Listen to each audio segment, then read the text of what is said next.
உன்னை பத்தி யோசிக்க உன் அப்பா நான் உன் கூடவே இருக்கும்போது யார கண்டும் அஞ்சாத. நீ போக வேண்டிய தூரம் இன்னும் நிறைய இருக்கு. 100 பேர் கூடி உன்னை பத்தி பின்னாடி பேசும்போதே தெரியலையா? நீ அந்த 100 பேருக்கு முன்னாடி இருக்கனு. உன் வம்சத்தையே பாத்துக்கிட்டவன் பாதுகாக்கிறவன் நான். உன்னை சுத்தி நடக்கிற எல்லாரையும் நான் பாத்துக்கிட்டு தான் இருக்கேன். உன் வேலையை நீ சரியா செய்யும் போது எதை தேடியும் நீ போக தேவையில்லை. உன் உழைப்புக்கு உன்னை தேடி எல்லாமே வரும். நீ ஜெயிக்க ஆரம்பிச்சிட்ட. எப்பவும் உனக்கு வெற்றி மட்டும்தான்.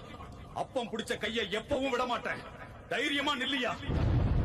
உன்னை பத்தி யோசிக்க உன் அப்பா நான் உன் கூடவே இருக்கும்போது யார கண்டும் அஞ்சாத.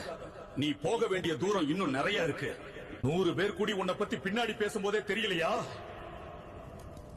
நீ அந்த 100 பேருக்கு முன்னாடி இருக்கனு. உன் வம்சத்தையே பாத்துக்கிட்டவன் பாதுகாக்கிறவன் நான். உன்னை சுத்தி நடக்கிற எல்லாத்தையும்